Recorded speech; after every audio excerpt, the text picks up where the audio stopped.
조금 드리도록 하겠습니다. 한우카는 한우카 봉헌절이라고 하죠. 봉헌절 또는 요한복음 10장에 나옵니다. 한우카라는 이 절기가 아주 신기하게도 요한복음 10장에 나와요. 예수님께서 수전절에 예루살렘 성전에 다니시니 이런 말씀이 있어요. 요한복음 10장에 보면 예수와께서 한우카를 지켰다 안 지켰다? 지키셨다는 거죠. 원래는 예수와께서 어디에 계셔야 돼요? 갈릴리에 계셔야 돼요. 원래는 갈릴리에 계셔야 되는데 한우카를 수전절을 지키시기 위해서 유대인들과 함께 지키시기 위해서 예루살렘으로 올라오셨다는 거죠. 할렐루야. 그래서 예수와께서도 수전절 한우카를 지키셨다. 그래서 한우카는 수전절이라고 부르고 봉헌절이라고도 부릅니다. 혹은 빛의 절기라고 하죠. 빛의 절기. 빛이 하루하루 증가되는 그런 것을 우리에게 보여주는 절기죠. 빛의 절기. 그래서 하그 우림이라고 합니다. 하그 우림. 그래서 하그 우림. 하그 우림. 예, 빛의 절기, 봉헌절, 수전절 혹은 한우카. 이 한우카의 유래는 무엇이었을까요? 잠깐 말씀을 드리면 BC 168년에서 165년 약 3년간의 사이에 일어난 사건에 기반을 두고 있습니다. BC 168년에서 165년 그 어간에 중동 지방의 패권을 차지했던 나라는 셀류커스 왕조라고 하는 헬라 제국이었습니다. 셀류커스가 알렉산더 대왕이 다스렸던 헬라 제국의 뒤를 이어서 네 개의 제국으로 갈라졌는데 그 중에 하나가 셀류커스 헬라 제국입니다. 셀류커스 왕조가 당시에 중동 지방, 특별히 이스라엘과 관련된 지역을 다스리게 되었는데 BC 170년경에 약 BC 70년경에 안티오쿠스 4세라고 하는 왕이 등극하게 돼요. 안티오쿠스 4세는 누구냐? 안티오쿠스 에피파네스라고 부르는 사람입니다. 에피파네스는 신의 현현이다. 자기가 신의 현현이라는 거예요. 그래서 자기를 신격화하고 신적인 존재로 높이는 이 안티오쿠스 에피파네스가 이제 본격적으로 이스라엘을 쳐들어오게 되고 유대인들을 극도로 박해하게 되면서 수많은 유대인들을 학살하고 죽이는 만행을 저지릅니다. 그러면서 예루살렘 성전에 쳐들어와서 성전을 더럽히고 성전에 제우스 신상까지 세우고 돼지 피로 성전에 희생 제사를 드리고 그러면서 성전을 모독하고 예루살렘 성전을 극도로 더럽히는 그런 만행을 저지르게 되는데 그런 극악무도한 안티오쿠스 에피파네스 이 헬라 제국 왕의 행위에 맞서서 싸운 결과 3년 동안 싸운 결과 드디어 헬라군을 격퇴하고 헬라군을 다 몰아내고 기적적으로 예루살렘 성전을 되찾고 정결케 해서 하나님 앞에 다시 봉헌해 드린 것을 기념하는 절기가 바로 이 한우카의 절기입니다. 이 한우카의 절기에는 특별히 두 가지 기적을 기억합니다. 두 가지 기적. 첫 번째는 3년 동안 하나님께서 유대인 자기 백성 유대인들에게 기적적인 승리를 주셨어요. 수만 명의 이 헬라군에 비하면 소수의 유대인들이 이제 군대를 조직해서 한 것은 몇천 명 수준입니다. 3천 명, 4천 명, 5천 명, 몇천 명의 수준밖에 안 되는 이 유대인 군대가 마카비 군대라고 하죠. 마카비의 군대가 헬라군 8만 명, 9만 명 이런 헬라군에 맞서서 게릴라전을 벌이면서 기적적인 승리를 거두고 연전연승을 하고 결국에는 다 헬라군을 몰아내는 놀라운 기적을 경험하게 되는데 그 기적이 바로 하나님이 주신 승리의 기적임을 믿으시기 바랍니다. 그리고 마지막에 이제 성전을 되찾고 성전을 정결케 해서 이 성전을 봉헌해서 올려드려야 되는데 기름이 부족한 거예요. 올리브 기름이 하루 정도 되는 분량밖에 되지 않은 것입니다. 그런데 이제 이 초막절을 그 해에 지키지 못했기 때문에 8일 동안 이 메노라에 불이 붙어 있어야 되는데 켜져 있어야 되는데 하루 정도 되는 분량밖에 없어서 어떻게 할까 고민하다가 그래도 하루라도 우리가 불을 붙이자. 불을 켜자 해가지고 불을 켰는데 그 메노라의 불이 이 촛대의 불이 꺼지지 않고 하루치 분량의 기름으로 8일 동안 불이 꺼지지 않는 기적을 하나님이 행하신 절기가 바로 봉헌절입니다. 할렐루야. 한우카의 절기에 기적을 행하신 하나님을 찬양합니다. 우리 아버지들을 위해서 기적들을 행하시고 하나님이 함께 하신다는 것을 확증해 주신 사건임을 믿습니다. 자, 이 한우카의 절기가 우리에게 주는 교훈은 무엇일까요? 헬레니즘과 헤브라이즘의 대충돌입니다. 헬레니즘과 헤브라이즘의 대충돌이다. 헬라 제국 안티오쿠스 에피파네스와 그의 군대는 헬레니즘으로 무장한 군대였어요. 다시 말하면 인본주의 철학이죠. 헬레니즘은 인본주의 철학에 기반을 둔 세계관입니다. 거기에는 인간이 중심이고 사람의 이성이 중심이죠.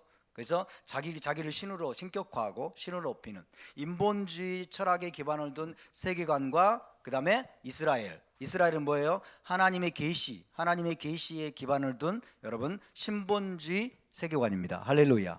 하나님께서 계시로 주신 성경적인 세계관이죠. 성경 하나님이신 토라와 성경에 기반해서 세상을 바라보는, 그리고 하나님께 온전히 그 말씀대로 순종하는 것을, 그런 가치관을 가진 세계관을 가진 이스라엘과 그 다음에 저기 안티오쿠스 에피파네스의 헬라 제국, 이 두 문명 사이에 대충돌 빅뱅이 일어나 가지고 처음에는 어땠습니까? 처음에는 정말 잔인무도하게 유대인들을 학살하고 죽이고 성전을 더럽히고 그러면서 유대인들이 엄청나게 많이 학살을 당하는, 죽임을 당하는 그런 비극적인 일이 벌어졌어요. 그러나 나중에는 전세가 역전되고 하나님의 기적적인 도우심으로 말미암아 하나님의 백성이 승리하게 된 줄 믿으시기 바랍니다. 이때 대부분의 유대인들이요 비겁하게 굴종했습니다. 이 안티오쿠스 에피파네스의 여러분 정책은 뭐냐? 유대인은 토라를 지키지 말지어다. 유대인은 어린아이들에게 할례를 베풀지 말지어다. 유대인은 절기를 지키지 말지어다. 유대인은 안식일도 지키지 말지어다 하면서 온갖 잔인무도한 악한 극악무도한 칙령들을 내렸는데 많은 유대인들이 비겁하게 거기에 굴종해서 스스로 헬라화했어요. 스스로 헬라인처럼 행동을 하고 그 다음에 그 안티오쿠스 에피파네스의 권력에 빌붙어 가지고 이제 이권을 누리고 기득권을 누리고, 그죠? 콩고물을 얻어먹으려고 하고 이런 사람들이 많이 있었습니다. 그러나 여러분 거기에 휩쓸리지 않고 단호한 용기와 믿음으로 일어난 소수의 사람들이 있었으니 그들이 바로 마타디아스와 그 다음에 그의 아들들과 그 다음에 마타디아스와 그의 아들들을 따르는 하나님께 헌신된, 하나님의 언약에 헌신된 소수의 사람들이었습니다. 이들이 바로 나중에 마카비의 군대로 불리는 사람들이에요. 마카비 군대. 따라서 마카비 군대. 이 마카비 군대가 분연이 일어났습니다. 하나님의 언약과 토라를 사랑하는 자들은, 그래서 토라를 지켜내는 거예요. 하나님이신 계시의 말씀인 토라를 지켜내고 이스라엘 백성으로서의 정체성을 말살당하지 않기 위해서, 그죠? 자신들의 언약적인 정체성, 신앙적인 정체성을 말살당하지 않기 위해서 목숨을 걸고 일어났습니다. 그리고 산속에 들어가서 굴 속에 숨어 들어가 살면서 게릴라전을 벌이면서 여러분 끝까지 굴종하지 않고 여러분 하나님을 의지해서 싸운 결과 엄청난 여러분 성과를 얻게 되고 다시 성전을 되찾게 되고 여러분 이스라엘 나라를 회복했음을 믿으시기 바랍니다. 이것이 하나님이 도우신 결과인 것입니다. 할렐루야. 이 한우카의 절기에 우리가 기억해야 될 것은 무엇일까요? 이 절기가 우리에게 주는 놀라운 교훈은 무엇일까요? 믿음의 용기와 담대함입니다. 믿음의 용기와 담대함, 거룩한 결단, 목숨을 건 헌신, 타협을 거부하는 불굴의 의지, 이것이 이 한우카의 절기가 우리에게 주는 영적인 교훈이라고 믿습니다. 하나님을 향한 뜨거운 사랑과 그 다음에 믿음의 용기와 담대함으로 타협을 거부하는 불굴의 의지를 가지고 일어나는 자들, 현실이 아무리 암울하고 어둡다고 할지라도 여러분 그런 의지를 가지고 일어나는 자들은 하나님께서 반드시 도우실 것이고 반드시 승리하게 하실 것을 믿으시기 바랍니다. 할렐루야. 여러분 이 한우카 이야기는 배경적인 이야기들이 잠깐 다니엘서에 나옵니다만은 한우카의 구체적인 이야기는 성경에 나오지를 않고 있습니다. 그리고 어디에 나오냐면 기독교에서 외경으로 분류하는 마카비서에 나옵니다. 마카비 전서에 주로 한우카의 이야기가 나오는데 여러분들이 마카비서는 이미 읽으셨을 것입니다. 한우카 이야기라는 소책자를 우리가 만들었죠. 이번에 읽으신 분 손 한번 들어보세요. 하누카의 절기를 맞이해서 마카비 이야기를 다시 한번 읽었습니다 하신 분들이 소수임으로 인하여 참 서글픕니다. 그것도 안 읽고 뭐 하셨어요? 예. 네, 하누카의 절기 때 반드시 읽어야 됩니다. 하누카 이야기. 예. 하누카 이야기가 마카비 전서에 나오고 있습니다. 그런가 하면 마카비 전서만이 아니라 마카비 후서에도 나오고 있어요. 마카비 후서에 나온 이야기들 여러분이 잘 모르실 겁니다. 그래서 오늘 제가 마카비 후서의 이야기를 좀 해드리려고 합니다. 그리고 마카비 후서에 나오는 이야기도 우리가 내년에 책으로 만들어서 하누카 이야기 2 해가지고 소책자로 만들면 좋을 것 같아요. 자, 마카비 후서에 보면은 아주 특별한 사람들의 이야기가 있습니다. 이 안티오쿠스 에피파네스 군대, 그 사악한 왕의 칙령에 굴복하지 않고 목숨을 걸고 저항했던, 그러므로 자기의 생명을 아끼지 않았던 그런 위대한 사람들의 이야기가 나오고 있습니다. 자, 그 이야기를 잠깐 해드리겠습니다. 오늘 소개해드리고 싶은 이야기는 엘르아잘이라는 사람이에요. 엘르아잘의 순교라는 대목이 마카비후서 6장에 나오고 있습니다. 엘르아잘의 순교라는 제목으로 나오고 있는데 그 이야기를 좀 읽어드리겠습니다. 한번 들어보시기 바랍니다. 자, 마카비후서 6장 18절부터 시작됩니다. 그때 뛰어난 토라 학자들 중에 엘르아잘이라는 사람이 있었는데 그는 이미 나이도 많았고 풍채도 당당한 사람이었다. 박해자들은 강제로 그의 입을 열고 돼지고기를 먹이려 했다. 유대인들은 토라에 따라서 절대로 돼지고기를 먹지 않습니다. 돼지고기는 부정한 음식이에요. 하나님께서 먹으라고 말씀하신 정결한 음식을 철저하게 지키는 민족 유대인이죠. 근데 강제로 그의 입을 열고 돼지고기를 먹이려 했다는 거예요. 그러나 그는 자기 생활을 더럽히고 살아가는 것보다는 명예롭게 죽는 것이 낫다고 하여 자진하여 태형대로 가면서 그 돼지고기를 뱉어버렸다. 참된 생명을 사랑하는 사람이라면 먹어서는 안 될 것을 물리칠 용기를 가져야 하는데 엘르아살이 바로 그런 사람이어서 돼지고기를 뱉어버렸던 것이다. 토라에 어긋나는 이 희생제를 관장하는 사람 중에서 엘르아살과 오랜 친분이 있던 사람들이 그를 따로 불러서 그에게 토라에 어긋나지 않은 다른 고기를 준비했다가 그것을 가져오도록 권하면서 왕의 명령대로 희생제사에 바쳐진 고기를 먹는 채 하라고 하였다. 엘르아살을 아끼는 사람들이 토라에 어긋나지 않은 다른 고기를 가져와서 몰래 주면서 돼지고기를 먹는 채 하라고 한 거예요. 이렇게 하기만 하면 엘르아살은 오랜 친분으로 맺어진 사람들의 인정을 이용해서 자기 목숨을 건질 수도 있었다. 여러분 같으면 어떻게 하셨겠습니까? 당국자들을 속이고 왕의 군대를 속이고 친분 있는 사람을 통해서 이제 돼지고기인 척하고 정결한 고기를 먹고 그래서 자기 목숨을 건질 수 있는 그런 상황이죠. 자, 나 같으면 어떻게 했을까? 한번 마음속으로 생각해 보시기 바랍니다. 그 다음 이야기를 말씀드리겠습니다. 그러나 이 노인은 자기의 나이에 따르는 위엄과 백발이 된 머리를 생각하고 어렸을 적부터 나무랄 데 없이 살아온 자기 생애를 돌이켜보고 무엇보다도 하나님께서 주신 거룩한 토라에 따라야겠다고 생각하여 고결한 결심을 꺾지 않았다. 그래서 그는 빨리 죽여달라고 하면서 다음과 같이 말하였다. 이 말이 참 제 심금을 울렸습니다. 그렇구나, 바로 이런 것이다. 들어보십시오. 만일 그런 짓을 한다면 90이 다 된 엘르아살이 이방인들의 풍습을 따랐다고 많은 젊은이들이 생각할 것입니다. 그리고 얼마 남지 않은 목숨에 아까워서 그런 가장된 행동을 한다면 그들도 나 때문에 그릇된 길로 빠지게 될 것이고 이 늙은이에게 치욕과 불명예가 돌아올 것입니다. 내가 당장에는 인간의 벌을 피할 수 있다 하더라도 살아서나 죽어서나 전능하신 분의 손길을 피할 도리는 없을 것입니다. 그러므로 지금 나는 용감하게 죽어 나잇값을 하고자 합니다. 또 나는 숭고하고 거룩한 토라를 위해 기쁜 마음으로 고상하고 훌륭한 죽음을 택하여 젊은이들에게 좋은 표본을 남기려는 것입니다. 이 말을 마치고 그는 태형대로 직행하였다. 만약에 그 말에 따랐다면 어떻게 될까요?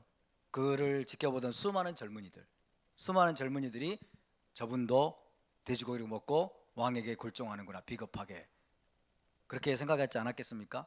근데 엘르아살은 그를 단호하게 거부한 것입니다. 조금 전까지만 해도 엘르아살에게 호의를 베풀던 사람들이 엘르아살이 한 말을 듣고 미친놈의 소리라고 생각하며 돌변하여 그에게 악의를 품게 되었다. 엘르아살은 모진 매에 못 이겨 거의 죽어가면서 신음하는 소리로 말하였다. 주님은 거룩한 지식을 가지고 계십니다. 그러니 내가 죽음을 면할 수 있었는데도 불구하고 육체적으로 매를 맞아 무서운 고통을 당하고 있으나 하나님을 경외하고 있기 때문에 마음으로 이 고통을 달게 받는다는 것을 잘 알고 계십니다. 이렇게 그는 자기의 죽음을 젊은이에게 뿐만 아니라 대부분의 동포들에게 용기의 모범과 덕행의 본보기로 남기고 죽었다. 이것이 엘라살의 고결한 죽음입니다. 두 번째로 소개해 드릴 이야기는요, 한 어머니와 7 아들의 순교입니다. 한 어머니와 7 아들의 순교입니다. 7장 1절부터 나오고 있습니다. 그때 7 형제를 둔 어머니가 있었는데 그들은 모두 왕에게 체포되어 채찍과 가죽끈으로 고문을 당하며 토라에 금지되어 있는 돼지고기를 먹으라는 강요를 받았다. 그들 중에 하나가 대변자로 나서서 말하였다. 여러분 중에 돼지고기 먹으라는 게 뭐 어때서? 지금 목숨이 왔다 갔다 하는데 돼지고기가 문제, 좀 먹으면 어때? 이렇게 생각하실지 모르지만 여러분, 유대인들은 그렇게 생각하지 않습니다. 하나님의 언약 백성은 그렇게 생각하지 않습니다. 그들 중에 하나가 대변자로 나서서 말하였다. 우리를 신문해서 무엇을 알아내겠다는 것입니까? 우리 조상의 법을 어기느니 차라리 죽고 말겠습니다. 이 말을 듣고 왕은 화가 나서 솥과 가마를 불에 달구라고 명령하였다. 명령대로 당장에 솥과 가마를 뜨겁게 달구자 남은 형제들과 어머니의 눈앞에서 왕은 그들의 대변자로 나섰던 사람의 혀를 자르고 머리카락을 밀고 사지를 자르라고 명령하였다. 완전히 폐인이 되었지만 아직도 생명이 붙어있는 그를 왕은 뜨겁게 달군 솥에 넣어버리라고 명령하였다.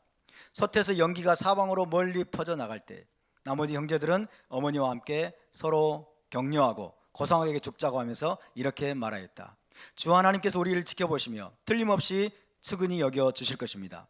모세가 이스라엘 백성들을 경고하는 노래 중에도 주께서 당신 종들을 측은히 여기실 것이다 하고 말한 구절이 있지 않습니까? 여기까지가 대변자인 맏형 첫 번째 아들을 죽인 사건입니다. 첫 번째 아들이 그렇게 비참하게 학살을 당했습니다. 시간 관계상 나머지 아들들은 둘째 아들 건너뛰겠습니다. 셋째 아들, 넷째 아들 이렇게 잔인하게 다 죽였어요. 넷째 아들, 다섯째 아들까지. 그 다음에 여섯째 아들을 이제 읽어드리겠습니다. 그 후에 여섯째 아들이 끌려 나왔다. 어머니가 지켜보는 데서 이렇게 잔인무도하게 다 하나씩 엄청난 고문을 하고 그렇게 죽인 거예요. 그 후에 여섯째 아들이 끌려 나왔다. 그는 거의 죽어가면서 이렇게 말하였다. 착각하지 마시오. 우리가 이렇게 고생을 하는 것은 우리 자신이 하나님께 죄를 지었기 때문입니다. 그래서 우리는 이 놀라운 재난을 받게 된 것입니다. 그러나 하나님께 도전한 당신이 아무 벌도 받지 않으려고는 생각하지 마시오. 그 어머니의 행동은 놀라운 것이었고 모든 사람이 길이 기억할 만한 훌륭한 것이었다. 어머니는 단 하루 동안에 7 아들이 모두 죽는 것을 지켜보고서도 주님께 희망을 걸고 있었기 때문에 그 아픔을 용감하게 견디어냈다. 그 어머니는 거룩한 생각을 마음속에 가득 품고서 여성적인 마음을 남성적인 용기로 북돋우어 자기 나라 말로 아들 하나하나를 격려하면서 이렇게 말했다. 너희들이 어떻게 내 뱃속에 생기게 되었는지 나도 모른다. 너희들에게 목숨을 주어 살게 한 것은 내가 아니며 또 너희들의 신체의 각 부분을 제자리에 붙여준 것도 내가 아니다. 너희들은 지금 너희들 자신보다도 하나님의 토라를 귀중하게 생각하고 있으니 사람이 출생할 때 그 모양을 만들어주시고 만물을 영성하신 창조주께서 자비로운 마음으로 너희에게 목숨과 생명을 다시 주실 것이다. 이 말을 듣고 안티오쿠스는 자기가 멸시당했다고 생각하고 그 어머니의 말 중에는 자기에게 대한 욕설이 있지 않나 하고 의심했다. 마지막 아들은 아직도 살아있었다. 그래서 왕은 그가 만일 조상들의 관습을 버린다면 재물을 많이 주어 행복하게 해줄 뿐 아니라 자기의 친구로 삼고 높은 관직까지 주겠다고 하면서 말로 타이르기도 하고 맹세로서 약속까지 하였다. 그러나 그 젊은이는 그 말에 조금도 귀를 기울이지 않았다. 그래서 왕은 그 어머니를 가까이 불러 소년에게 충고하여 목숨을 건지게 하라고 권고하였다. 왕의 권고를 오랫동안 듣고서 그 어머니는 자기 아들을 설복시켜 보겠다고 했다. 그러나 어머니는 그 잔인한 폭군을 조롱이나 하듯이 자기 아들에게 가까이 가서 자기 나라 말로 이렇게 말하는 것이었다. 내 아들아, 이 어미를 불쌍하게 생각하여라. 나는 너를 9달 동안 뱃속에 품었고 너에게 3년 동안 젖을 먹였으며 지금 내 나이에 이르기까지 너를 기르고 교육하며 보살펴 왔다. 얘야 내 부탁을 들어다오. 하늘과 땅을 바라보아라. 그리고 그 안에 있는 모든 것을 살펴라. 하나님께서 무엇인가를 가지고 이 모든 것을 만들었다고 생각하지 말아라. 인류가 생겨난 것도 마찬가지다. 이 도살자를 무서워하지 말고 내 형들에게 부끄럽지 않은 태도로 죽음을 달게 받아라. 그러면 하나님의 자비로 내가 너를 너의 형들과 함께 다시 맞이하게 될 것이다. 어머니의 이 말이 끝나자 젊은이는 다음과 같이 말하였다. 당신들은 무엇을 왜 그리 꾸물거리고 있어? 나는 모세가 우리 선조에게 준 토라가 하라는 대로 할 뿐이요, 왕이 하라는 대로는 절대로 못하겠소. 히브리인들을 괴롭히려고 온갖 종류의 전환을 꾸며온 당신은 하나님의 손길을 절대로 벗어나지 못할 것이요, 우리는 우리의 죄 때문에 고통을 당하고 있어. 살아계신 우리 주님께서 우리를 채찍으로 고쳐주시려고 잠시 우리에게 화를 내셨지만 하나님께서는 끝내 당신의 종들인 우리와 화해하실 것이요, 그러나 당신은 불경스럽고 모든 사람 중에서 가장 더러운 인간이요, 하나님의 아들들에게 손을 대며 공연히 우쭐대거나 터무니없는 망상으로 자만하지 마시오. 당신은 모든 것을 보시는 전능하신 하나님의 심판하시는 손길에서 벗어나지 못합니다. 우리 형제들은 잠깐 동안 고통을 받은 후에 하나님께서 약속해 주신 영원한 생명을 실컷 누리겠지만 당신은 그 교만한 죄에 대한 하나님의 심판을 받아서 응분의 벌을 받게 될 것이요, 나는 형들과 마찬가지로 우리 선조들이 전해준 토라를 지키기 위해 내 몸과 내 생명을 기꺼이 바치겠소. 나는 하나님께서 우리 민족에게 속한 자비를 보여주시고 당신에게는 시련과 채찍을 내리시어 그분만이 하나님이시라는 것을 인정하게 해주시기를 하나님께 빌겠소. 우리 민족 전체에게 내리셨던 전능하신 분의 정당한 노여움을 나와 내 형들을 마지막으로 거두어주시기를 하나님께 빌 따름이요. 왕은 이 모멸의 참 말을 듣고 미칠 듯이 격분하여 다른 어느 형보다도 더 무섭게 그를 고문하였다. 이렇게 하여 젊은이는 더럽혀지지 않고 오로지 주님만을 믿으면서 죽어갔다. 그 어머니도 아들들의 뒤를 따라 결국은 죽고 말았다. 그래서 한 어머니와 7 아들들이 전부 안티오쿠스 에피파네스에게 잔인하게 학살당한 이야기입니다. 그래도 그들은 신앙의 정조를 버리지 않았습니다. 비겁하게 굴종하지 않고 목숨을 버림으로 하나님께 대한 충성과 하나님을 경외하는 마음을 하나님께 입증해 보였습니다. 안티오쿠스 에피파네스는 어떻게 됐을까요? 안티오쿠스 에피파네스의 최후에 대한 이야기를 들려드리겠습니다. 안티오쿠스 에피파네스, 이 잔인한 왕의 최후, 그 이야기가 바로 마카비후서에 나오고 있습니다. 9장에 나오고 있는데 그 내용을 읽어드리겠습니다. 이 무렵 안티오쿠스 왕은 극도의 혼란에 빠져서 페르시아 지방으로부터 철수할 수밖에 없었다. 그는 페르세폴리스로 들어가 그곳 신전의 물건을 약탈하고 그 도시를 점령하려고 하였던 것이다. 그러나 그곳 주민들이 들고 일어나 무장을 하고 방어전을 벌였으므로 안티오쿠스 왕은 그 주민 때문에 패주를 당하고 수치스럽게도 후퇴할 수밖에 없었다. 그는 엑바타나에 도착했을 때 니가노르와 디모테오의 군대가 패전했다는 소식을 듣고 화가 치밀어 올라 자기를 패주시킨 사람들에게서 당한 피해에 대한 안갚음을 유다인들에게 해야겠다고 결심하였다. 그래서 그는 목적지에 다다를 때까지 쉬지 말고 병거를 몰고 가라고 마부들에게 명령하였다. 그러나 하늘의 심판은 그를 따라다니고 있었다. 그는 잔뜩 거만해져서 예루살렘에 들어가기만 하면 그것을 유다인들의 공동묘지로 만들겠다라고 말하였던 것이다. 그러나 모든 것을 통찰하시는 이스라엘의 주 하나님께서는 보이지는 않지만 치명적인 타격을 그에게 가하셨다. 안티오쿠스는 그 말을 끝내기가 무섭게 내장이 뒤틀리고 극심한 복통이 일어나서 어찌할 도리가 없었다.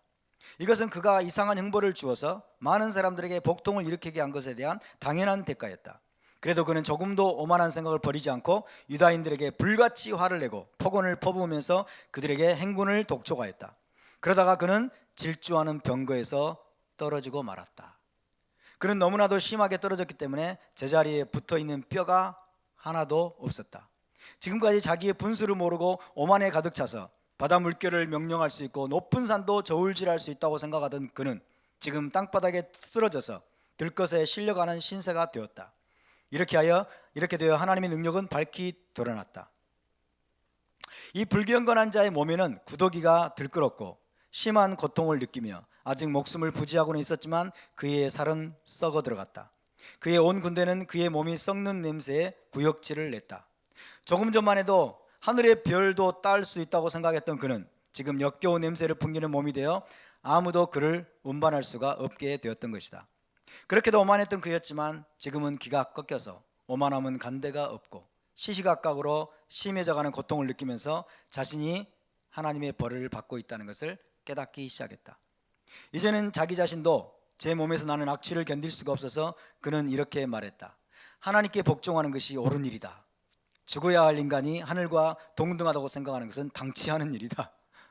회개하는 것 같죠.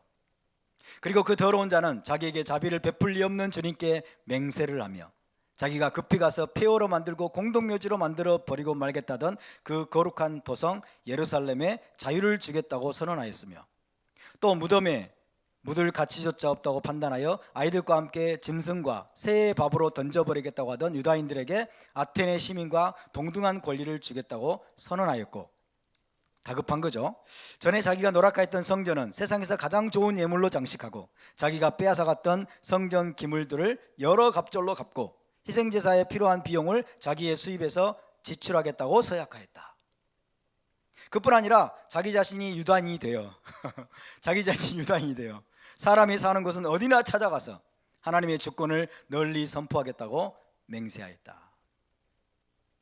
그러나 하나님의 정의와 심판이 그에게 내려 그의 고통이 조금도 덜어지지 않게 되자 그는 절망에 빠져 다음과 같은 내용의 탄원하는 편지를 유다인에게 썼다. 얼마나 강교한지 한번 들어보세요. 왕이며 장군인 나 안티오쿠스가 우수한 시민 유다인들에게, 우수한 시민이래요. 우수한 시민 유다인들에게 마음으로부터 인사를 보내며 여러분들의 건강과 번영을 빕니다. 여러분과 여러분들의 자녀들이 건강하고 또 모든 일이 뜻대로 된다면 나로서는 무한한 기쁨이 되겠습니다. 그리고 나는 여러분들이 나에게 보여준 존경과 호의에 대해 감격스럽게 생각하고 있습니다. 나는 페르시아 지방에서 돌아오는 길에 중병에 걸렸습니다. 그때부터 나도 여러분 모두의 안전을 도모해야겠다고 느꼈습니다. 나는 이 병이 나으리라고 크게 희망하고 있기 때문에 나의 병세에 대해서는 절대로 실망하지 않고 있습니다. 전에 나의 부왕은 유프라테스 강 동쪽 지방으로 원정을 나갈 때에는 후계자를 임명하곤 했습니다. 그것은 예기치 않은 사건이 일어나거나 달갑지 않은 소식이 왔을 때에 통치권을 위탁받은 사람이 있어 그를 믿고 백성들이 마음의 동요를 일으키지 않도록 하기 위함이었습니다. 그래서 나도 우리나라 국경에 접해 있는 여러 영주들과 다른 이웃 왕들이 기회를 노리면서 무슨 사건이 일어나기를 기다리고 있다는 것을 알고 있기 때문에 유프라테스 동쪽 여러 지방으로 원정 갈 때마다 나의 아들 안티오쿠스를 여러분 대부분에게 위탁하고 추천하여 왕으로 임명하였던 것입니다. 나는 여러분에게 써보낸 이와 같은 내용의 편지를 내 아들에게도 써보낸 일이 있습니다. 이제 나는 여러분이 나한테서 공적으로나 사적으로 받은 혜택을 생각해 주시고 여러분들 각자가 지금 나에게 보여주는 것과 같은 호의를 내 아들에게도 보여주시기를 간청하며 부탁합니다. 나의 아들이 관용과 친절을 베풀던 나의 정책을 이어받아 여러분과 잘 지낼 줄로 나는 확신합니다. 어처구니 없는 편지죠. 이렇게 하여 살인과 신성모독을 일삼던 안티오쿠스는 전에 다른 사람들을 괴롭힌 대가로 극도의 고통을 당하면서 이국의 산골짜기에서 비참한 운명을 지니고 그 생의 막을 내렸다. 이렇게 해서 안티오쿠스는 비참하게 죽었습니다. 하나님의 심판입니다. 아멘. 여러분, 악인의 결국은 비참할 것입니다. 아멘. 하나님의 백성을 탄압하고, 그죠? 하나님의 언약 백성, 하나님의 언약 백성 이스라엘을 공격하고 학살하고 죽이고 만행을 저지르는 모든 악인들은 역사 속에서 다 비참하게 죽었습니다. 지금 대한민국도 여러분 교회를 공격하고 교회 예배를 탄압하고 교회를 마녀 사냥하고 교회가 집단 코로나 감염지라는 그런 선동질을 하면서 예배를 금지하면서 기독교에 대한 극도의 반감을 바라는 정권이 지금 여러분 권력을 차지하고 있습니다. 그러나 이들은 오래가지 못할 겁니다. 저들의 만행으로 지난 1년 넘는 기간에 10,000개 교회가 사라졌어요. 한국에서 10,000개 교회가 사라졌어요. 저들이 온전하겠습니까? 청와대에서 호의호식하면서, 그죠? 국회에서 180석을 차지하면서 자기들이 국가의 세금으로 호의호식하면서 모든 권력을 다 누리고 있다고 생각하고 이제 자기들이 모든 것을 할 수 있다고 생각할지 모르지만 여러분, 하나님의 심판이 그들에게 반드시 임할 겁니다. 이재명이 설령 권력을 잡아도 하나님은 그를 지켜보실 것이고 하나님이 반드시 심판할 겁니다. 아멘. 이들의 권력은 기본적으로 더불어민주당이 아니라 더불어공산당이에요. 더불어공산당 하는 짓거리가 전부 더불어공산당이에요. 반기독교, 기독교를 파괴하는 데만 지금 여러분 올인하고 있습니다. 그것을 교묘한 언어로 포장해서 많은 사람들이 여러분 속이는 그런 말들로 포장을 해가지고 그런 행태를 계속하고 있어요. 오미크론 변이가 엄청난 엄청난 전염력이 있고 엄청난 문제가 되는 것처럼 막 지금 선동을 하고 있잖아요. 인천에서 어떤 케냐인지 나이지리아에서 오신 두 분이 막 여기저기 돌아다녀가지고 그 교회에서만 막 집단 감염이 일어난 것처럼 그렇게 또 막 선동을 하고 있어요. 교회에서 집단 감염이 일어난 것처럼 선동을 하고, 그 다음에 그 교회에 이제 감염된 사람들의 대부분이 백신 미접종자 이런 말이에요. 미접종자. 그 교회에서 감염된 사람 대부분이 백신 미접종자라고 또 이런 식으로 선동을 하고 있어요. 그러면서 교회에 대한 반감을 또 확 불러일으키는 거예요. 정말 사악한 자들이죠. 여러분, 심는 대로 거둘 겁니다. 아멘. 하나님은 공의와 정의의 하나님이십니다. 하나님이 공의로운 심판주임을 믿으시기 바랍니다. 중요한 것은 우리가 이 마카비 군대처럼 맞서 싸울 수 있느냐입니다. 맞서 싸울 수 있느냐. 수많은 교회들이 굴종했어요. 대형 교회들이 굴종했어요. 한국교회를 대표하는 연합기관의 대표자들이 굴종했습니다. 예배드리지 말라면 드리지 말고, 문 닫으라면 문 닫고, 뭐예요 또 뭐라고 그랬죠? 비대면 예배드리라면 비대면 예배드리고, 그게 마치 옳은 것처럼.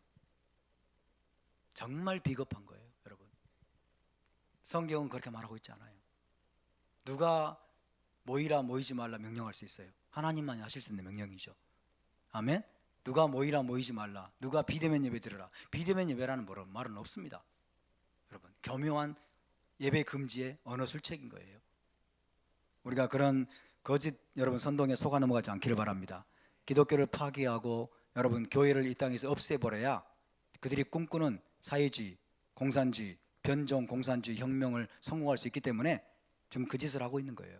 근데 절대 다수의 국민들이 그걸 깨닫지 못하고 있어요. 마치 그들이 정의로운 세력인 것처럼, 진보 세력인 것처럼 지금까지 포장을 해왔기 때문에 깨닫지를 못하고 있는 거예요. 지난 4년 5년 되는 기간 동안에 다 드러났지 않습니까? 얼마나 저들이 내로남불 위선 덩어리고, 여러분 국가 권력을 이용해서 얼마나 국민들을 편가르게 하고, 그죠? 만인에 대한 투쟁을 전부 여러분 부추기고, 나라가 아작이 났지 않습니까? 나라가 아작이 났어요. 이것을 지금도 깨닫지 못하고 있다면 정말 그 사람들은 여러분 진정한 신앙인이라고 할 수가 없어요. 진정한 신앙인이라고 할 수 없어요. 지금도 깨닫지 못하고 있습니다.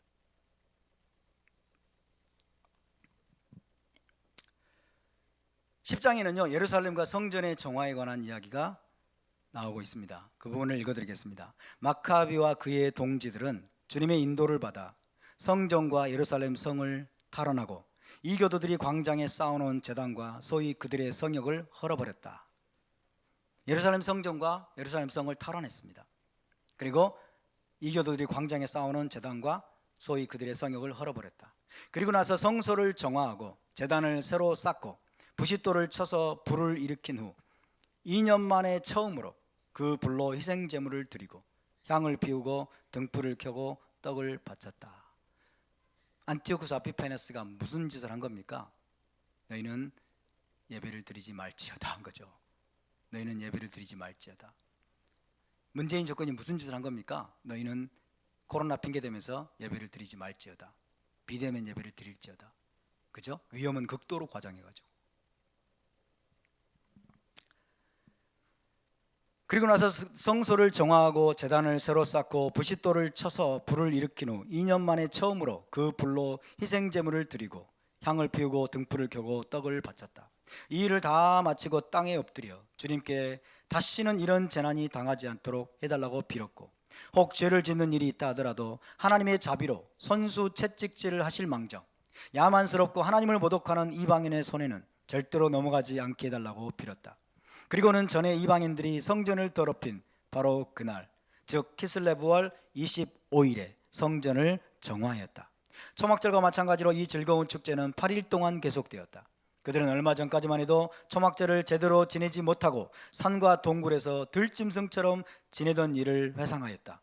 그들은 나뭇잎으로 엮은 화환과 아름다운 나뭇가지와 종려나무 가지를 손에 들고 성전의 정화를 성취케 해주신 주님께 찬미를 드렸다. 그리고 나서 그들은 공적인 결의를 하여 포고령을 내리고 온 유다인은 누구든지 해마다 이 축제를 지키라고 명하였다. 에피파네스라고 불리는 안티오쿠스의 죽음을 전후하여 일어난 일들은 이상과 같다. 할렐루야. 하나님의 언약 백성 이스라엘에게 승리를 주신 하나님을 찬양합니다. 우리 영광의 박수를 올려드리겠습니다. 할렐루야.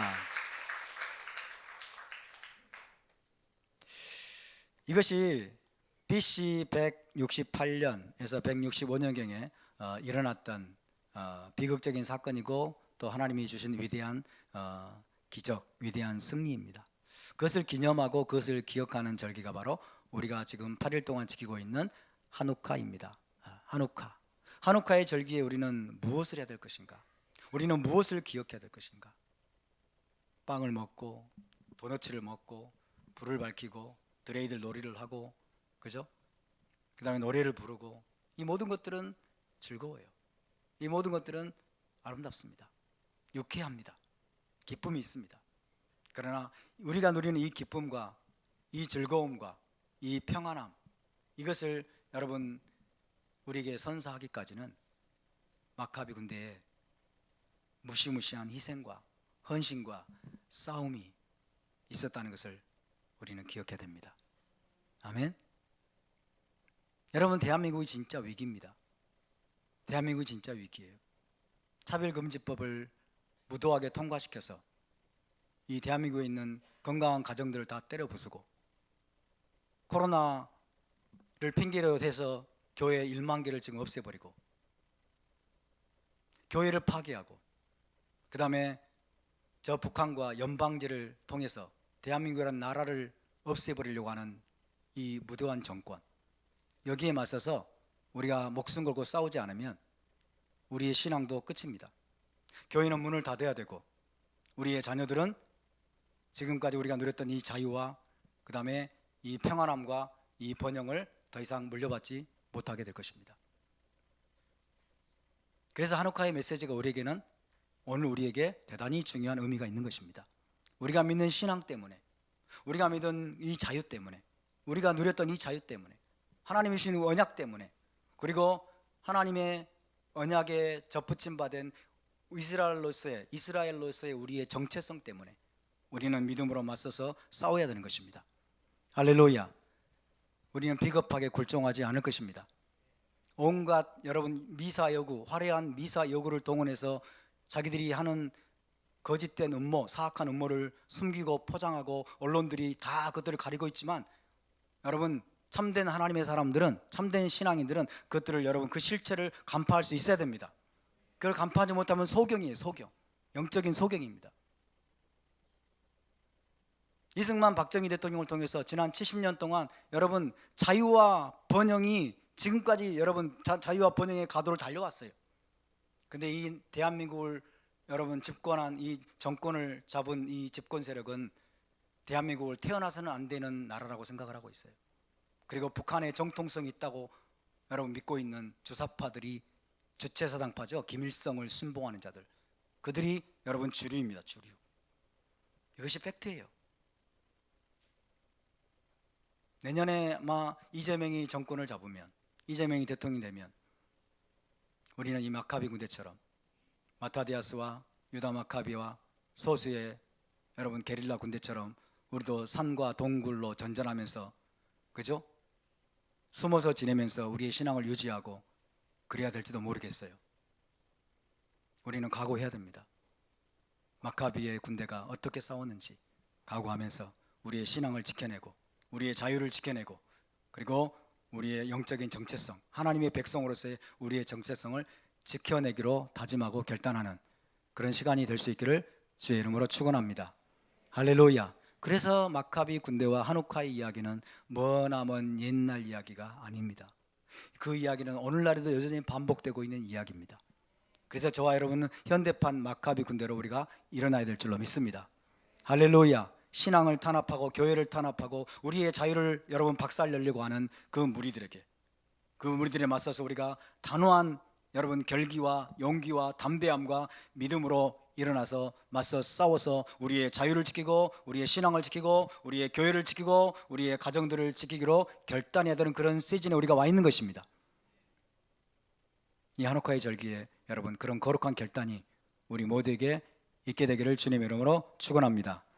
이 시간 우리 잠깐 기도합시다.